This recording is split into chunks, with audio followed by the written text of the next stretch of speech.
When I first went self-employed, I'd just been, in the 2 years prior, I'd just been made redundant, and then after a year got sacked from my job previously. So that was within like 11 months basically, and then I went self-employed. But at that point, I had no clients, I had no brand, no business, I had really nothing going for me. So I decided I have to go all in, and that's all in on social media and networking, like face-to-face. So I was in Wales, but I'd be at every event in Birmingham, London, maybe sometimes in Manchester. And my Instagram name, Where's Shaz, that's where kind of that comes from, right? Because I was everywhere. Everyone's like, oh, where's Shaz? It's a bit annoying now. It's cute back then.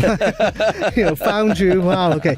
But so for me, social media, I wouldn't say it's changed my life, but I wouldn't be having the business, the lifestyle or income that I have now without using social media effectively.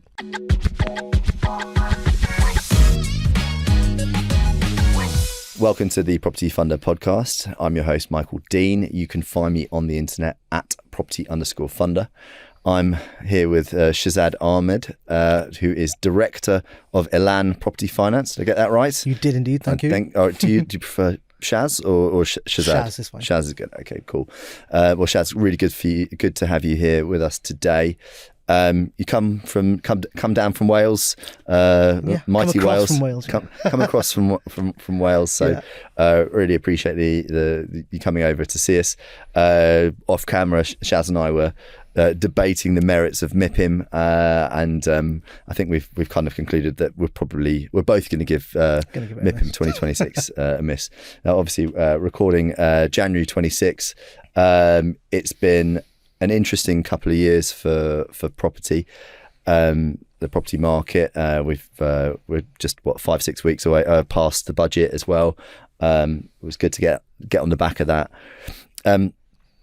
You do a lot of work helping newer investors getting into the property space, whether that's investing or developing. What are the high level basic tips that you're giving people? And at the start of 2026, is it still a good time to be investing in property in your opinion? It's a great question. Yes, I do work a lot on new investors. And I think part of that is because I do a lot on social media. So the younger investors, newer investors are on there looking for tips. And actually, that is a good question, because a lot of what I do with these people, these guys, is a lot of learning and unlearning. Yeah. More often than not, they've got no assets, no experience, live at home with their parents, income's quite low, but they want to become financially free, change their situation. They might have saved 10 grand, and instead of buying a house, they invest in a property training course where they've been trained or taught a few things which actually may not be applicable to them. I wouldn't say they're incorrect, but not eligible for what they want to do. So they come to someone like me, and my job is to kind of say, look, from a finance perspective, this is what's possible. I'm not trying to ruin your dreams, but that coach who's 10 years ahead of you is talking from that perspective. You're at stage one, and this is what's available to you. So a lot of it is educating them, but still kind of forward planning. Where do you want to be in 5 years, and how do you get there and plan ahead sensibly? And so obviously both of us now quite experienced property heads of a similar vintage, but so it's almost difficult to sort of put ourselves in those people's shoes. If you are, I actually have been reached out to by 16, 17-year-olds on Instagram regarding getting into property and getting into property investment.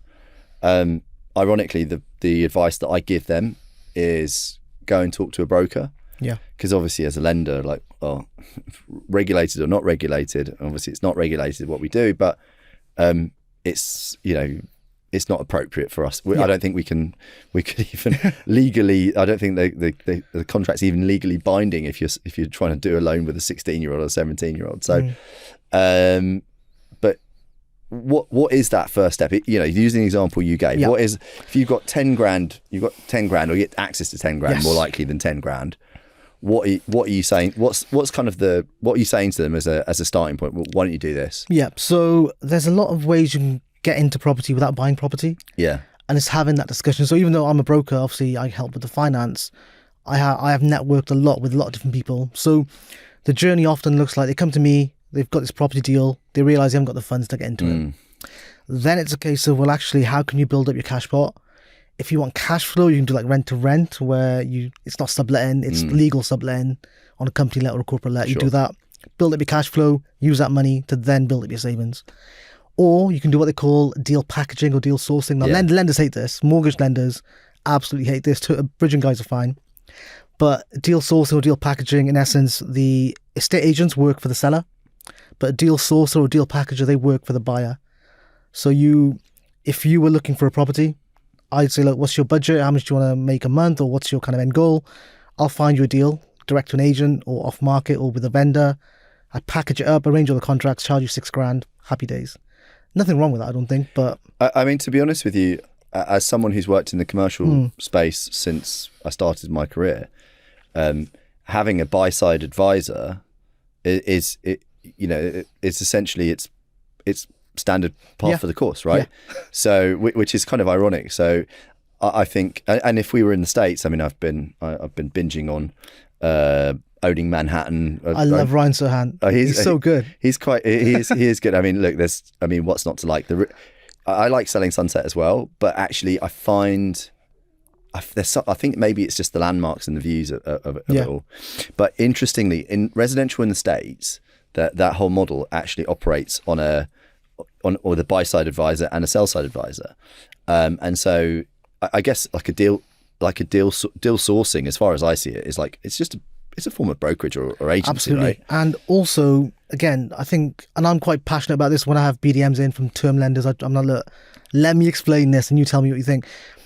Again, if you're based in London and you're a young person, you've got 10 grand, that's not going to go very far in London. You're going to invest remotely in Wales, up north, the two key areas.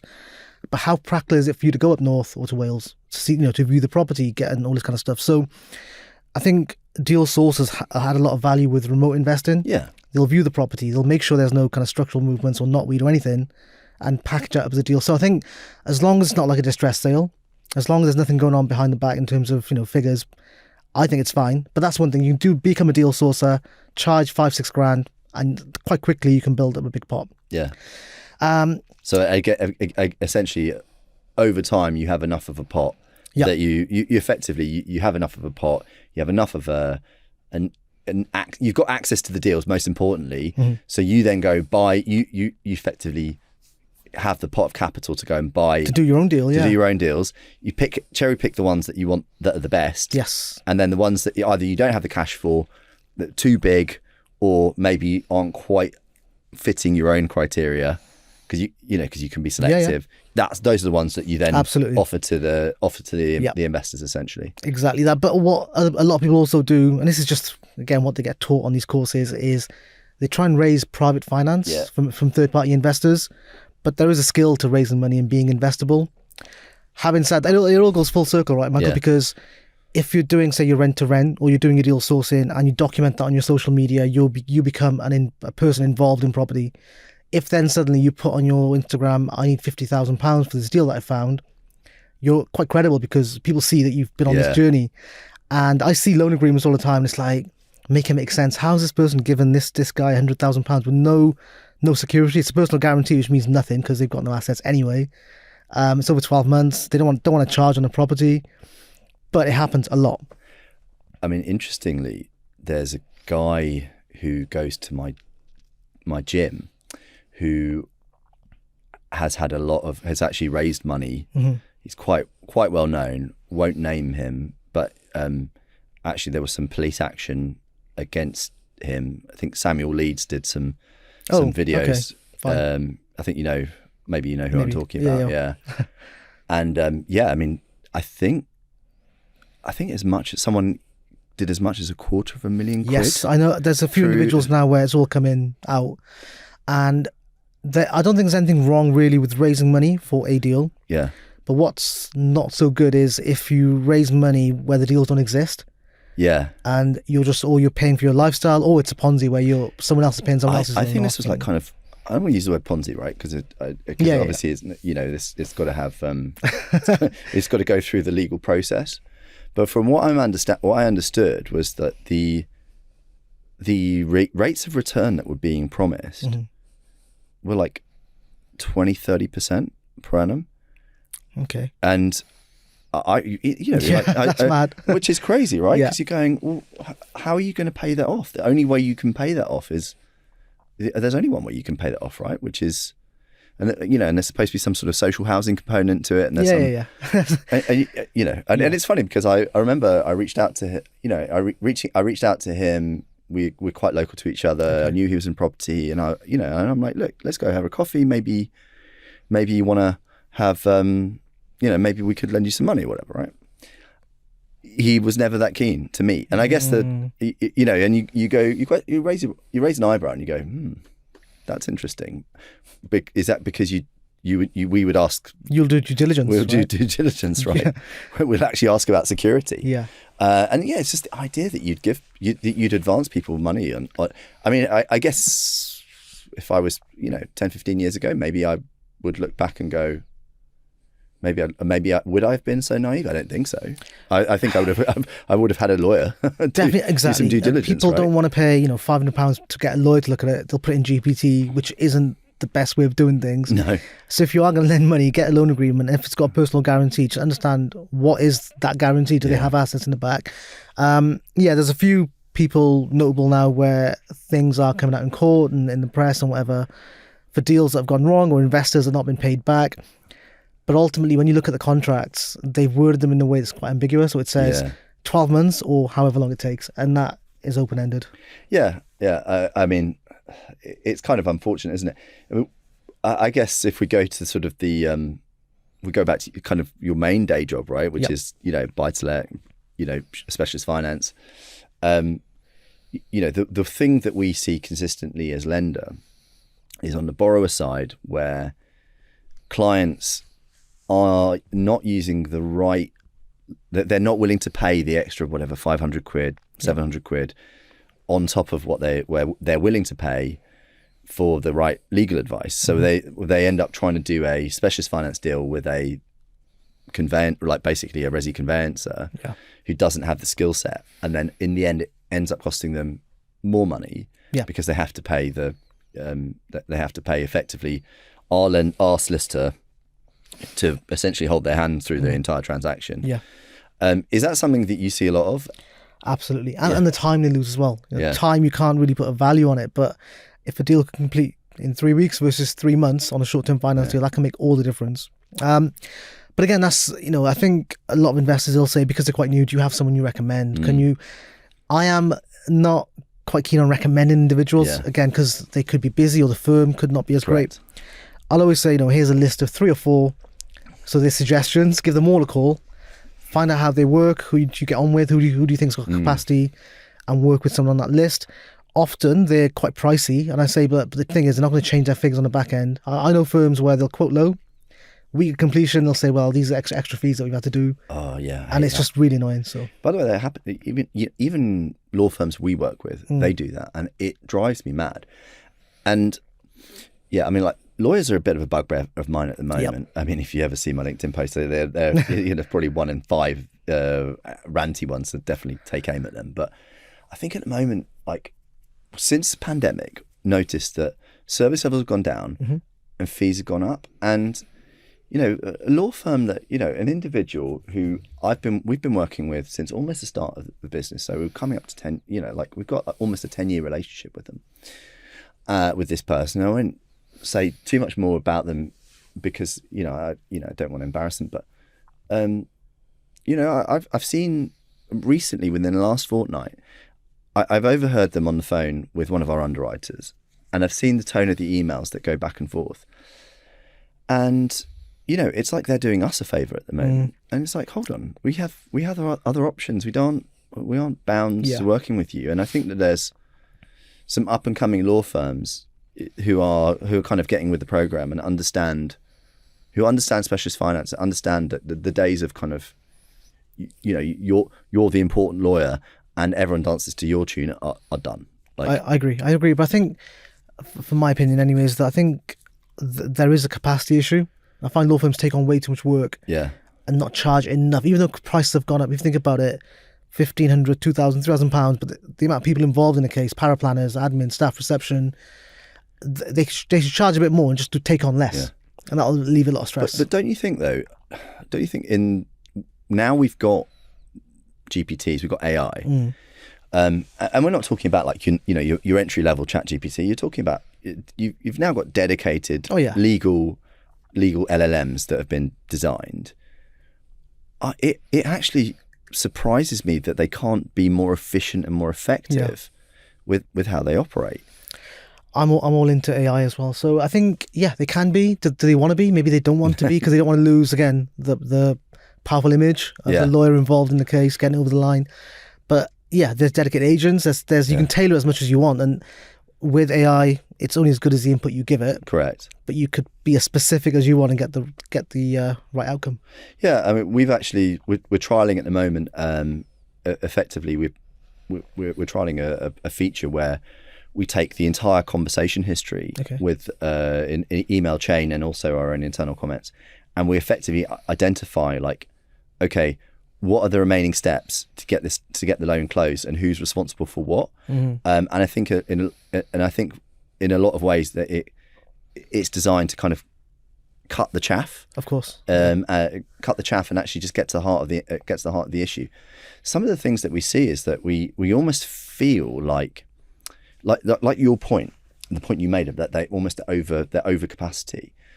What they do is they kind of they almost deluge the borrower solicitor with inquiries with the intent with the specific intent of slowing the case down, so that they can catch up on the other cases that have got more urgency. Not to play the blame game on lawyers, I love you all, but I think sometimes I've noticed, especially this time of year, and one of my clients said it the other week, is that when they get busy, they tend to work towards offer expiry dates or val expiry dates, as opposed to the client saying, what do you need for me to complete this next week? So if the client's ready, happy, all docs are in, they'll prioritize it in a sense of, well, this is valid until X, so we'll just put it in the back of the queue. Do you think though that that's one of the issues, is that if they're working on the clock, if they're working on a time spent basis, that they are almost incentivized to kind of not rush it? Whereas if you say, well, look, you're getting, whether this completes today or in 3 months, you're getting paid the same amount of money. Do you not think that they would be a bit more incentivized to just churn it and just get through the business a bit quicker? I think they would be. I mean, but then again, at that point, they've taken non-refundable undertakings at some, at a certain level. Maybe you should get a solicitor on and discuss, the inner workings of a law firm. I don't think I could tolerate the defensive conversation that they're going to have. Oh, you know it's going to be like. Oh, let's change tack then. Let's go in a different direction. You're a big proponent of social media. Yeah. We've certainly something that I've been a big fan of over the years. I think a lot of people are nervous about using it.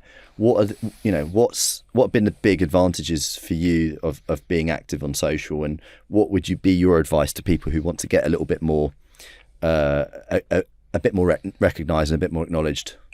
Okay, so when I first went self-employed, I'd just been in the 2 years prior, I'd just been made redundant, and then after a year got sacked from my job previously. So that was within 11 months basically, and then I went self-employed. But at that point, I had no clients, I had no brand, no business, I had really nothing going for me.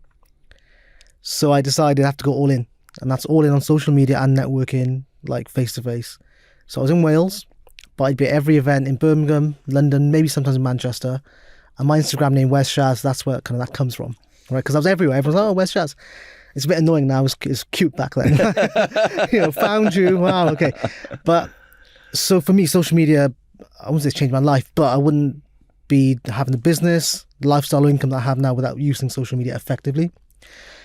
I don't post about my personal life. I don't post anything that's not relevant to the business. And I do ask myself sometimes, is this relevant to the business? Yes, post. If not, no one cares, right? No. The other thing that I think is different nowadays that we have access to, and it's a benefit for us, is as brokers, think 20 years before, you could service your local area, 5 mile radius, 3 mile radius now. But now you can service people nationally without having to be there. I meet all my clients, not by choice, it just happens because I do travel a lot and meet them at events, but I could work everywhere in the UK without having to leave my desk through the power of social media. Correct. Right? So it doesn't come naturally to me being on video and being on camera, but I'm kind of aware of that, and that's why when I do the videos, it's quite authentic because I am a little bit nervous or a little bit unpolished, and that works for me. If I suddenly become really presentery and go on a training speaker course, I'll lose that, I think. So yeah, in terms of doing social media, yes, I am a big fan, a big kind of believer that it can change your business. You've got to be consistent. A lot of people don't give it enough time. They'll 6 months and they're like, oh, I've not really had enough leads, or I'm not getting enough followers. 6 months is not long enough. At least a year and a half. But what you get is, one, you get the compound effect. So you get more and more people just building up, resharing, they'll tell their friends. Secondly, you kind of get known for being that person that posts about that one thing. Yeah. And also, you end up building, like, I call it like a greatest hits or an encyclopedia. So if someone then messages you a question, you can say, here's the answer. By the way, here's a video I posted 3 months ago about this exact topic. The other advice I give, especially brokers, is just be a bit more niche. Don't be afraid to be specific about who you want to speak to. Yeah. You get some brokers, and I've posted about this on LinkedIn, some brokers who say, we specialize in, and it's just a list of everything: bad credit, good credit, high net worth, low net worth, residential mortgages, remortgages, buy-to-let, bridging. It's like, that doesn't mean you specialize in nothing and you're scared to commit to one thing.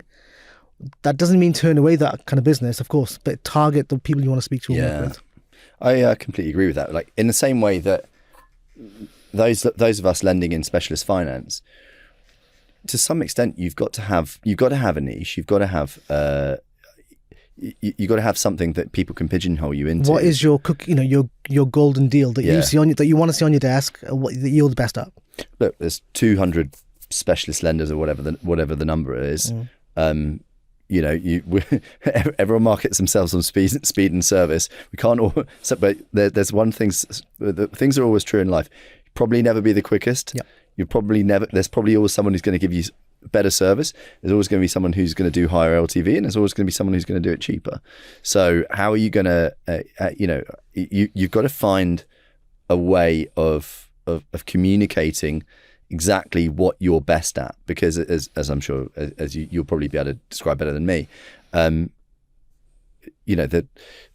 no one lender is the best at everything. Exactly that. And that's why when some people say, I'll go direct to the lender, I'm like, great, you can, and that's absolutely fine. But Avamore are not going to turn around and say, by the way, if you go to X lender next door, they'll do you a better rate. Yeah. Because they're not incentivized that way. What I like that you guys are on social media though, because what it does help with is, even if whether or not you take direct clients or not, if I recommend Avamore, the client's seen you somewhere. Oh yeah, they've got that recollection. Oh yeah, they seem like nice people, or we've seen their branding, looks friendly enough. Yeah, we'll go with them. Yeah. So lenders need to be on social media as well as brokers. Yeah, I think that's right. I mean, we've had a social presence probably since the start. How consistent we've been over the years. Probably not as consistent as we should be. Of late, thankfully, with Davina's assistance, we're kind of getting a bit better, I'd say. But I think it goes beyond that, doesn't it? Because you want to be identifiable, not just at a corporate level, but also on a human level. It's people, exactly that. And people buy from people. It's cliche, but it's absolutely true. No, I completely agree with that. And I guess the point you were making about, I guess at a broker level, not being afraid to be more niche. I think it's entirely right. If you think about we talk about how many lenders there are, but think about how many brokers there are. And let's just say for the sake of argument, there's 10,000 brokers in the UK. That's a lot of people. And if every single one, all of you have, if every single one of you has access to the same panel of lenders, which to a greater or lesser extent you pretty much do, actually pigeonholing yourselves from a client standpoint is probably the way to go as well. It's absolutely smart. And I think, again, even if you've got other brokers who do the same thing, have the same message, that's also okay, because there's enough clients to go around as well. You won't gel with everyone, you won't vibe with everyone. And I know the brokers, we do the same thing, we got the same events, but people naturally gravitate towards different people. And what would you say is probably the most satisfying story that's come out of your social media activity from a professional standpoint? I think a lot of it is opportunities that I've had that I wouldn't have had otherwise. So I've managed to go on BBC Radio twice, which it's okay. Mum was very proud. Do you know what I mean? And whenever I get opportunities outside of my kind of warm marketplace, I'm always like, how did you come across me? Where did you see my, And they said, we've been following you for about a year. Just the time was never right. So people are always watching. That's the other thing. Yeah, no, I think that's right. I was we were talking about the FP show off camera, and actually as I was heading to the train station to get home, and as I was walking over the footbridge, someone said to me, "Oh, hey, oh, hi, Michael." I was like, "Oh, hi." He's like, "Oh, I really like the podcast." There you go. And you go, "Great." You know, I mean, at the end of the day, like, it doesn't really matter how many people watch the show. Like, I don't do this so that I can become famous or I can become rich because of the podcast. I like doing it because I like having these conversations. I like sharing the information. Yeah, but it like you said, it leads to opportunities. Yeah. And people kind of think they know you because they've seen you online or on the podcasts. What does obviously we're releasing this episode at the start of 2026. What does 2026 hold in store for you? Like, what are you excited about? I think just more. I've taken on a new broker recently. He's hit the ground running. He invests in Aberdeen. By the way, Aberdeen is like dirt cheap. I actually have family from Aberdeenshire. Yeah. So I don't want to give away his investment strategy, but he's buying houses for like 39k. That's crazy. Ready to rent straight away. And it works, and he doesn't mind going to like someone like Together Finance for the term. Yeah, because at that level the rate just doesn't make a difference. Doesn't matter, right? Yeah. So because he's come from an investor mindset, it's slightly different to myself, but he's at the ground running. I'm probably going to get another broker on board as well, and get another admin just to grow the team a little bit more. Grow the team. So is that just a consequence of the fact that you've got so much business that you need to basically help? Yes, putting it away. Yes and no. I think I have. So I've been running my business now for nearly 3 years, and before that, my previous firm where I was self-employed under, the principal there, Morgan Stewart, he kind of, without realizing, mentored me in a way that no, I've never had before. I want to do that for other people. So people, I want to make them build their own business, kind of improve their lifestyle the way that I was able to myself, and I know it works. That's the thing. So from a business perspective, we don't buy leads. Our website's pretty basic. It's all organic off of speaking, events, social media referrals. And I know it can happen for other people. So I want to just help other people do that. And in terms of introducers, is that something that do you work with a panel of introducers as well? Or how does... Very timely question. It's quite funny. You said there was a smile on your face. So it's because, let me tell you, right. Every deal sourcer, right, they'll send you a message on Instagram. And the first question, and it's like people don't even know. First question, "Hey Shaz, been following you for a while, you're great, blah, blah, blah. Do you pay referral fees?" And I'm like, yes, I do. But then I have to caveat, it's for people I kind of know or like, and people who regularly introduce business. I had to sack a lot of my introducers recently, which is not as dramatic as it sounds. Yeah. But it was a case of, guys, look, you've been on our kind of books for 6 months, a year. You've given us one handover. And I know you can't control conversion, but there's no conversations coming in. So I've started putting in performance clauses as well. But yeah, I've taken on or onboarded recently 4 new introducers, and they're all deal sources as opposed to accountants or solicitors. Right, okay, I think all of those are taken up, right? So the kind of people we were talking about earlier on in the conversation was that a lot of them they're effectively introducing the clients. Absolutely. So, and I can see the logic there because they're already packaging up the deal. Mm-hmm. They've got the client wants the deal. They're just effectively handing it over to you to kind of... Yeah. I would say just, No, but exactly that. But then what I find funny, again, some of them... They're very qualified leads, basically. Qualified leads, good to go. The deal's ready there. Those clients already paid their reservation fees as well, so they need the service, right? But I often find with some of these deal sources, they happily charge the clients £5,000-6,000. They'll outreach to myself, so they've messaged me, and then they'll say, look, can you charge the client slightly less than what you normally charge on a broker fee, please? So want me to reduce my fee, give them a good service. I'm like, no, the fee is the fee. But yeah, so deal sources a lot of, and it is because they're active leads, they're good to go, they've paid, the deal exists, the client exists, and we're just moving along. This episode was sponsored by Avamore Capital. Ground up development, refurbishment, part completed projects, fast bridging. Avamore Capital backs you through every stage. Direct access to experts who understand your timeline and pressures. Fast decisions, clear communication, no shuffling between departments or re-explaining your deal. From foundations to exit, Avamore delivers the expertise and funding solutions to keep projects moving. Visit avamorecapital.com. I mean, if you look back at when you started Elan, yes, are you happy you made the decision? Yeah, I think the decision itself was more when I went self-employed. Yeah. So I met, like I said, I've been let go from my previous job. There was an in-between job. I was doing 3 months at a packager. Yeah. Lovely people. I just couldn't do that specific job, cold calling brokers and that. So I met Morgan Stewart, who's the principal at GPS Financial. He's still there. And I was like, Morgan, look, I want to go back to broking. I want to get it done. He's like, okay, well, we'll take you on self-employed. I was like, okay, well, self-employed means no money coming in. I don't really have anything going for me. Can you maybe give me a retainer? He's like, nope. He said, look, if I give you a retainer, you're not going to be hungry. You're not going to be doing what you need to do. That's fair. Exactly. And I was like, okay. And it took me maybe less than half a day. I was like, fine, let's do it. So I think that decision was the right decision. Starting Elan was more of a natural, logical kind of next step.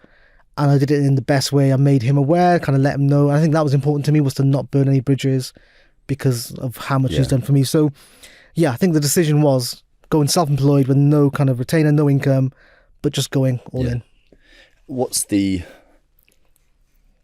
I guess from your perspective, that presumably you wanted to effectively be master of your own destiny, and was that the main driver of why you wanted to go have Elan versus be self-employed? Exactly. And also I'm quite into like my graphic design and my production and media and stuff, so I wanted to be visual and brand it in a way that I want to brand it.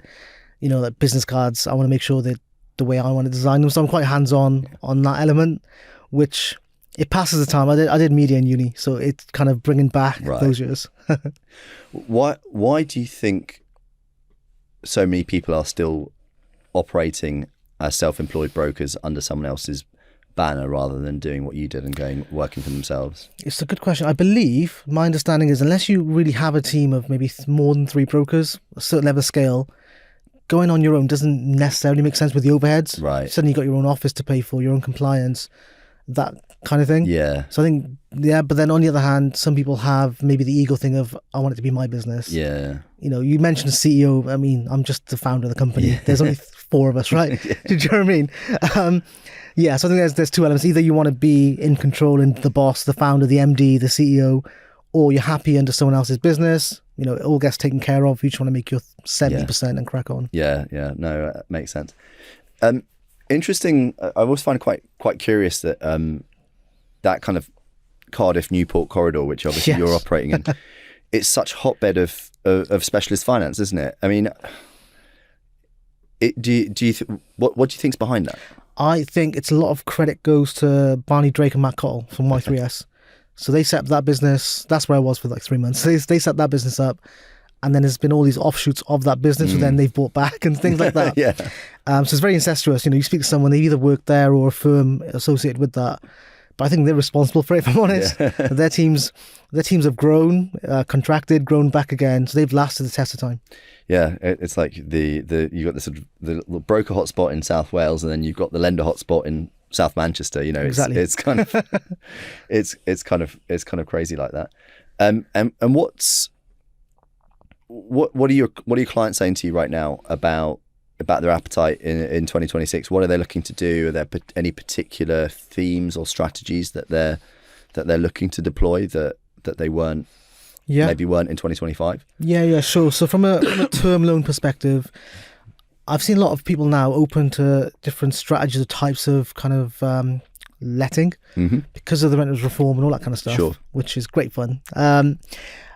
So whereby you could have an AST, a normal tenant, and all the extra rules applied on that. I've seen people now more open to social housing with government contracts or MIAs and that kind of stuff, or people doing service accommodation, short-term lets. However, I don't think everyone realises how much hard work each of those are. No, they're very, short-term let is right? hospitality. You have to have cleaning, you have to have systems in place. And again, unless you've got scale, it's hard to make that work. Correct. And with the social housing, the rates aren't your 4 or 5%. It's higher because of the risk. Correct. And often they're like, well, it's guaranteed rent. Surely that's better. Yeah, but lenders look at worst case scenario. If they have to repossess, and the bad press is, this lender kicks out asylum seekers, what's that going to look like? So that they don't understand the lending aspect of it, but they're definitely more open to it, especially like corporate contracts. 5 years ago, if you said to like a landlord, hey, I'm 21 years old, I'll give you £1,000 a month guarantee, and I'm just going to turn it into a HMO. Yeah. They'd probably say no thanks. But now people are open to having those kind of setups just because it's easier to navigate versus tenancies now. Yeah, I think about being a residential landlord. I haven't been a residential landlord for 9 years. It was the last time, last bits of 8 or 9 years. That was the last time I had any resi. We had any resi in the family that was rented. Obviously, grateful now that the rules were what they were then. Yeah. But it's I've got planning consent for 19 units in Staines, and I'm not sure. I'm not sure if I'm going to sell the site, because I think probably might have to build it.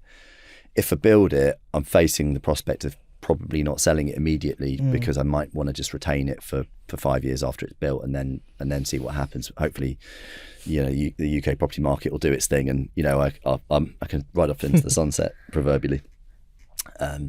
But the thing is that the thing that gives me nightmares is the prospect of the management of it. Yeah. I just remember, I remember the number. I remember, one of my tenants leaving a tap running or whatever, and flooding the tenant below's, whatever, and you're like, oh, come on, and that was just like, that was all pretty minor stuff, frankly. I never really had any issues with tenants paying rent. I even was selling a flat where the tenant, where the buyer was an owner occupier, and the tenant wouldn't move out, and the tenant said, no, you have to evict me because I want to get a council house. And you know the drill, right? It's quite a common thing. Anyway, my buyer decided to proceed anyway. I was like, fine. So thank you very much. But like, yeah, it's now going to be so much more difficult, I think. I have a question for you, by the way. Go ahead. I have these in BDM meetings. Obviously nowadays, especially as it's going forward, you've got a lot of properties. It's not so much London, but rest of the country that are HMOs, multi-occupancy. You've got the social housing. Yes. You've got a lot of short-term rentals. And those are growing. Where in the future, where are families going to be living? Like actual family units? I think it's a very good question. I think ultimately there's a lot of what I call family housing, single family housing that's being built mostly for sale. But increasingly we're seeing in the institutional space that there are dedicated single family housing developments for rental as well. So yeah, I think in those kind of more central town or city locations, those terraced houses, they're being intensified. At the same time, I guess the other thing is Article 4 directions. Yes. So I think a lot of once there's a lot of HMOs in a certain area, local authorities are increasingly dedicating certain areas as Article 4, because they obviously don't want to see a further proliferation of HMOs in those locations. So I think there are steps being taken towards that. And I guess then you've got certain political flavours of councils where you're going to see even more resistance to HMOs because of the likely end occupant of them. So I think that there will be a bit of a emergency brake that be applied sooner or later to protect the provision of family housing. But you can't. But where it's gone, you can't put that genie back in the bottle. Exactly that. But I'm actually a fan of Article 4 in the sense of I think it leads to better end products. That's probably fair. Rather than turning a 4-bedroom house into a 6-bedroom with a stud wall downstairs, it's actually now like a 6-bedroom all en suite, because you've gone through the planning process. There's certain criteria you have to meet, and you have to end up with better properties that get better rent valuations on the backside anyway. Yeah, I agree. We actually work with we do, as you know, we support a number of HMO landlord clients or developer clients, and actually what we're starting to see is much larger HMO developments. I'm trying to actually talk to my credit team. Obviously, there's a misconception actually that as a founder and owner of the business, I actually have a say in the credit decisions. Deliberately, I try to avoid having a say in the credit decisions, because it means kind of you have kind of church and state and all that sort of thing. But especially as I'm at the commercial front end of the business, largely speaking, I'm trying to kind of change the mindset of what people call co-living. Yeah. Was that co-living? I say to the team, I said to the credit team, look, you got to stop thinking of it as co-living. Yeah. It's just it's an effing massive HMO. That's what it is at the end of the day. Yeah. So just treat it as such. And so it's trying to just get into that mindset. It's quite funny though, because of our two sort of main funders, one of them is very comfortable with HMOs. The other one is they're both American, but the other one's a bit like the principal's like, I just don't understand the concept of like adults living together. I'm like, really? Yeah.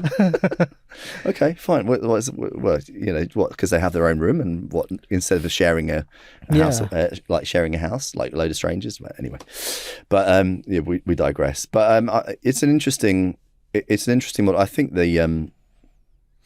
it'll be interesting to see where the HMO market goes, because the one thing that seems to be coming up in conversation now when we talk about HMOs as a credit team or a credit group, and then actually when we talk with our funders, is the big concern is that all the valuations of HMO stock is being done effectively off investment, off investment value, but there's almost no trading of that, of the actual finished investment stock. So there's no real comps. And so there is a slight anxiety that maybe it's like a game of musical chairs, and there's a slight worry that they'll that someone's going to start taking chairs away. It's an interesting one, actually. I think personally, if someone's got a 6-bedroom HMO, even if it's gone through planning, because Article 4, it's still a big house. Yeah. Do you know what I mean? But I think a lot of people are over leveraged. If they've gone on 75% loan to value, which they can get on an investment valuation on a 6-bedroom property, like you say, no one's buying that at that value. In the future, they probably lock down to that one or two lenders that will do it. If as a future strategy, it doesn't really work. But then on the other hand, I know a lot of these landlords will retain them because of the cash flow. So because that's the thing. It's like the reason why it's from our perspective is we know with the debt yield so effectively the rental yield versus the amount that we're lending, we know that it will pass.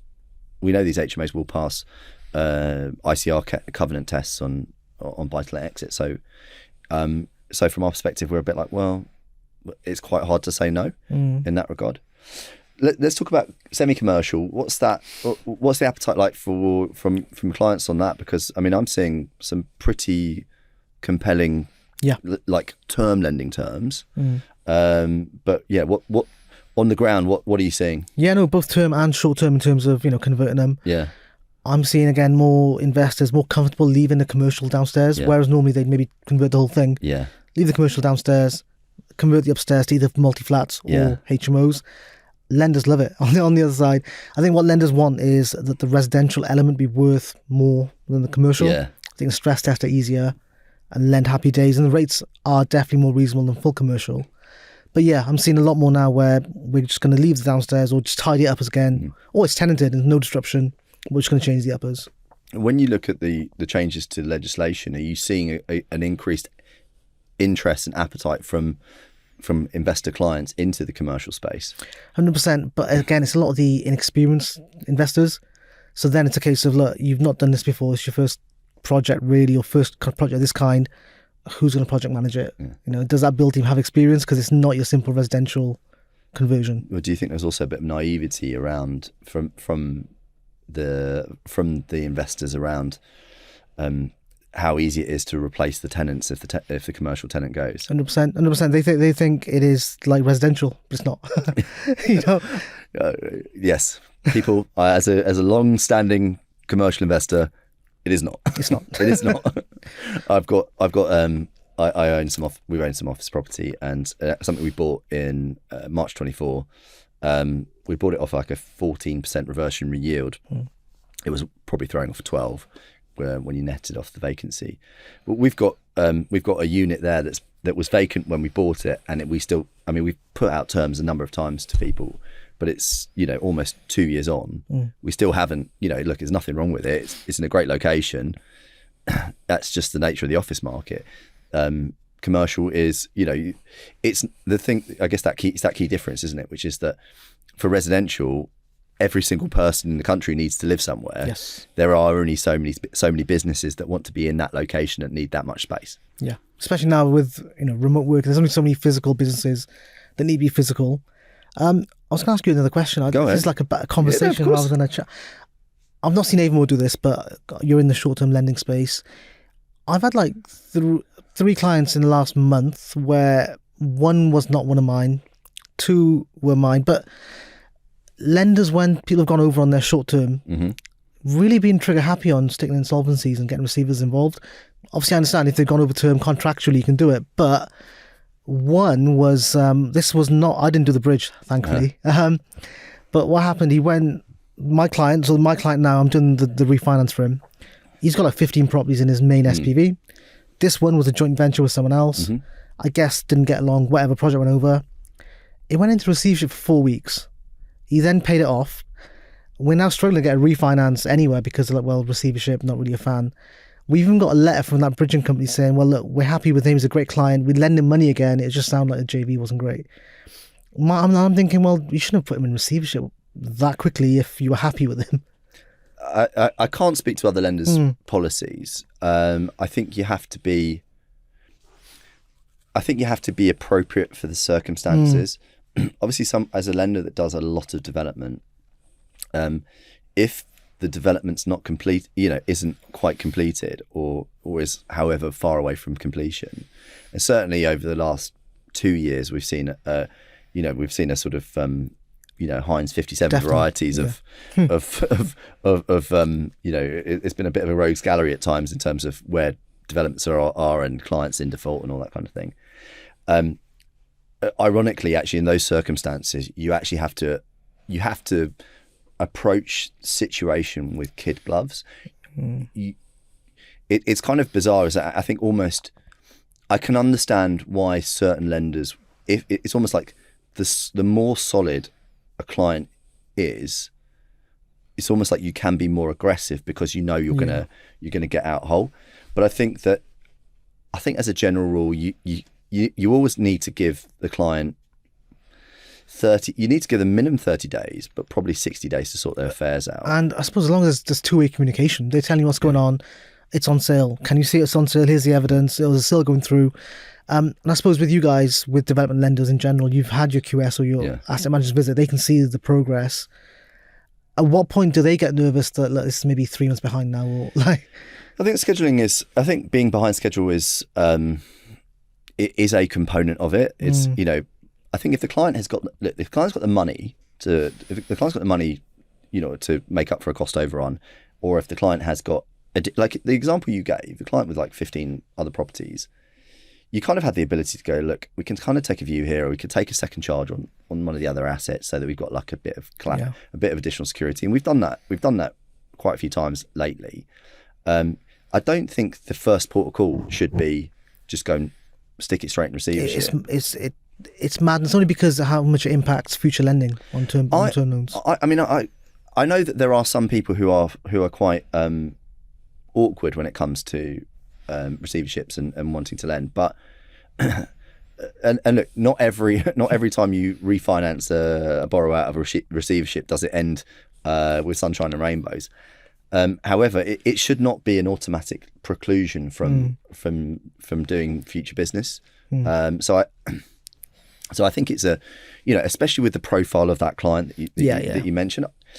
Look, I can only speak for how we would assess them, and obviously without looking at the details of the case, it's very hard to say. But I think my personal view would be, when a client has that level of A&L behind them, generally speaking, it does solve it does absolve many sins, as it were. So it's good to know. I was just wondering, maybe like, have funding lines changed their tolerance, though? Because I suppose they want their money back in X amount of time, as per the agreement. Well, I'll give you a bit of experience in terms of where. So I think a lot of lenders, and I would include ourselves in this, got caught out towards the end of 22 and into 23 and into 24, where I think in probably, Avamore have been going over 10 years now. For the majority of Avamore's time, you're lending, especially in development, you're lending at 65. You get you have a bit of a delay, 3-6 month extension. You're still at 70 loan to GDV. Housing market's probably going in that direction, so your GDV's probably is ticking up a little bit as well. There's loads of exit money out there, and interest rates are low. You get to the back end of 22 into 23, all of a sudden you've gone from mid-single digits interest rates on the facilities to double digits, effectively like knocking on the door of 1% a month. And then obviously if you go into default, then all bets are off. And so the difficulty there is that whereas before you could drag things out, you could afford the time, where you could allow the client to have the time and not really be at any risk of loss as the lender. And I say loss, I'm not necessarily talking about capital loss, but because of the way the funding lines work, you might actually end up having to put your hand in your pocket to pay a funder if it goes out, if the funder is effectively out of pocket. Now, so as a consequence of that, I think a lot of lenders have learned lessons from the kind of what I call the early post-trust period. And I think as a consequence of that, they were like, oh, we can let this run, and they'd forgotten that interest rates had just done that. And they could no longer do that. So I think the lesson that some lenders have learned is that, look, we just can't afford to let these things run, because if we let them run, ultimately the lenders themselves are having to put their hands in their pockets. So I sort of have that would be the only mitigant for the lender. The example that you've given in that circumstance, I think that would be the main mitigant. That makes sense. I think the context always helps. And look, can you tell I've got a podcast myself? I love it. These are conversations, man. You're doing my job for me. Like, I would love clients to come to me and say, Shaz, I only need 50% loan to value. I'm cash rich. I've done this project 20 times already. Got another one for you. Here we go. And you'd want that as well. Track record, experience, A&L, everything. On the flip side, let's say my average client profile, so mid-20s, maybe, no assets, not even a homeowner, first-time buyer, first-time investor. They've raised money from a private individual for their deposit contribution. They're going to leverage the project manager and the build team's experience for the projects. They've got that experience through them. The numbers do work on the deal. What's your risk appetite towards that? So it will very much be case by case dependent. So things we're comfortable with, limited experience, fine if they've got a professional team around. I mean, those things definitely work. I think that no or limited A&L and private money, they kind of start to build a bit of a red flag picture, but it's not to say you wouldn't do it. It's for me, it's like, make it make sense.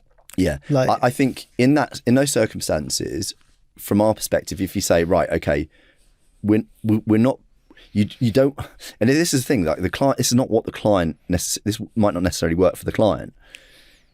From a credit perspective, you pull all those things together, you go, look, if we're going to do this, I probably want to throttle back the leverage a little bit, because because they're inexperienced, there's probably going to be a cost overrun. There's probably going to be a delay, and so you don't. And if you get to practical completion and you're 3 months over, and you're over budget. Well, first of all, like, where's the money going to come from when there's a cost overrun? Because it's not going to come out, because we're not going to advance. It's got to come for the client. So that's also one of the difficulties. So I think, like, in principle, you don't rule it out. It's something we do, we have done, but it's got to be the right. It's got to be everything. Pretty much everything has to stack. Everything has to be near on perfect. Because the thing is, we've seen it a few times now where contractors take inexperienced developers for a bit of a ride. And and all of you start out with a budget, and that's what's presented to us. And it's classic contractor sucks his teeth, and all of a sudden it's another, and they take them for a ride. We actually see it quite a lot with medical professionals. So you have and these are like people with A&Ls as well, like portfolio landlords who want to move into like development, conversions, that kind of thing. And but they've got a day job, and their day job is as a medical professional. That's how they obviously generate the cash flow, or they've built up their nest egg to go and do this stuff. And so then they put in a project manager and a contractor, and then because in theory it's meant to be hands off, A to Z done for you. Yeah, but then it unravels. Yeah, right? and then it unravels. Yeah, and that's the thing that's definitely one of the things that we've seen examples of, and and then it can unravel really quickly. And then we've got one client who unfortunately they've defaulted. We have to pursue them personally, and like a bankruptcy for a medical professional is bad news, because it means that they are it potentially could impact their ability to practice. Yeah, because the same as we do fit and proper tests. Yeah, it can impact them doing their job. Yeah. Now, will it come to that? Probably not. But it's not a great set of circumstances. It's not. And I think I was trying to highlight as well to investors. Let's say you've gone into a deal and it's not going where you want it to go to. Just communicate. Do not go ghost or silent, because that's the worst thing for a broker and for a lender, is to not have any communication. Yeah. I found that if this has ever happened, lenders are just happy to know what's going on. Yeah. And then you can work together and find a solution. Yeah, I think communication and transparency is absolutely crucial at all times. I mean, how do you go about kind of doing your fact find with your clients? How do you, if someone's got a few skeletons, how do you kind of how do you sort of coax that out of them so that you can get it, you can present that at the beginning, rather than the Google search, the underwriter's Google search. And I've had that before, by the way, about adverse press. Yeah, I think it's a case of making it clear to them quality in is going to be quality out. Yeah. And these terms, I've got terms from Aldermore, here's what they are, great, but they're only valid based on what you've just told me, which is this, and this. Yeah. And if it isn't, then they're going to change what they've... Correct. And I think I do make it clear that, and I've done this on content before, you don't make any money as a lender until you lend out the money, right? Correct. So it's in your interest to lend the money out. All this work has gone on in the background. You're not doing it for fun. No. So lenders only change their terms if something changes, aside from the valuation, if anything else changes in the client's profile or the details that wasn't declared previously. So I'm quite direct. I'm not, when it comes to getting deals done, I'm quite to the point and direct. Here's what I need. Here's why I need it. Is it really important? Yes, I'm asking you because it's important. So yeah. Yeah. How are you using tech at the moment? Like, are you incorporating increasingly tech tools into your business, or are you still pretty, I'm still quite spreadsheety and no, dipping my toe. I've been using AI to just build little calculators, little kind of forecasts and things like that. But at the moment, they're for my own use. They're not fair for the world just yet, but they will be. I think there's definitely tools you can use to make things kind of easier for people to understand. Summarize things, and like you said, with your email list and stuff. But yeah, I'm not fully into it. I want to be, but I think because it's a business around it, I don't want to go all in yet. Are you seeing lenders embracing tech, and or is that or the process is still a bit clunkier than you'd want them to be? Yes, that's a good question. I think it's a bit of both. I think on the short-term space, it seems there's still a lot of manual work going on. On term lending, there's lenders now, AVMs, open banking, which some term lenders are doing, but it's more now on the term side. Open banking is great because there's no way to hide things. Redact your statement. You can't do that on open banking. We as actually sorry to interrupt, but we actually have access to even non-reg lenders have access to open banking through regulated third parties. If a client provides consent, so much easier, which is much easier. And actually, if you're lending to a developer, again, you want to know that the money's going to Joe Bloggs Builders and not HRO in for the down payment on the Ferrari, right? So exactly, make sure it's spent in the right way for the right reason. But yeah, still a lot of manual processes. A lot of term lenders, a lot of PDF forms to fill in. It's like just have an app form on your website or portal or something. But it's a mix of both. I know there's some lenders who are very tech forward, and that's good and it works. What I found though, Michael, is the lenders who are kind of into tech and tech forward, if it needs a manual touch, it all falls apart. Yeah. They're not built for manual, they're fully into tech. No, I mean, I guess I guess for a lot of larger term lenders, they're processing so much volume, right? So they just, I mean, I get what do you think an underwriter looking at a buy-to-let case in a term lender, how much time do you think they actually apply to any individual case? I would hazard a guess as to any time they pick up a case, even if it's just I've updated a note, because they have to look at it all again. I think at least an hour per session, per case, because any documents uploaded, they have to look at them, whether or not they've asked for them or not. That's the other thing. So when we're packaging, I say to the admin team, only upload what's been asked for. Yeah. Because anything else you upload, they're going to have to look at it. Correct. And review it and then come back to you with more questions and a lot of back and forth. There needs to be, I think, a change. There's a lot of... are you aware of eTech, the portfolio management? I don't know of it, no. So eTech was meant to be this great thing where you could put a client's portfolio in to eTech, save it, and all these lenders would just look into that straight away. Yeah, except never got embraced by anyone. Yeah. So now if someone's got 15, 20 properties, you've got an Excel sheet for each different lender with different fields and you have to do it manually. Things like that are not great. Okay. Talk to me about that afterwards. We can we'll show you how to convert that into JSON, and you can then send that on API or have even an API interface for it. But yeah, we're loving the world of tech, as most of our audience know well aware. I continuously about. Do you know what vibe coding is? I'm very much a vibe coder. I'm also getting into vibe coding. So what I did recently is I built an offline app, because of GDPR. Yeah. Basically, I built an app that you upload someone's credit file, so usually 40, 50 pages, but it's summarised in plain English, last 3 months, 6 months, 12 months, 24 months, which is what lenders look at, what the issues are, what pages to reference, and just a plain English kind of thing about this is going to be a good or not client. So things like that I'm good at, little applets, you know. Yeah. Which platform do you use for your I use Lovable. Lovable, okay. I don't know that. I use Replit. So, I've heard of Replit as well, but I've also used Lovable. But I haven't used this my own LinkedIn, just so everyone thinks anything, to build out a LinkedIn caption creator. But what it does is it just doesn't just spit out rubbish. It gives you 4 prompts. So what was your challenge? What did you do? What did you learn? And do you want to add like a call to action? Nice. So you have to put something in. You press submit and it does like build out a compelling caption. Like it's mad. Nice. Yeah. Yeah. A friend of mine, he's in the world of marketing, and he's actually created a LinkedIn commenter or responder, autoresponder. But the danger, the difficulty with it is because I guess the thing is actually, I think in social media, a lot of people think that what you want to do is post a lot, but I think actually what's even more powerful is if you're replying or commenting on people's posts. So that's kind of where he wants to go, what he had in mind for it.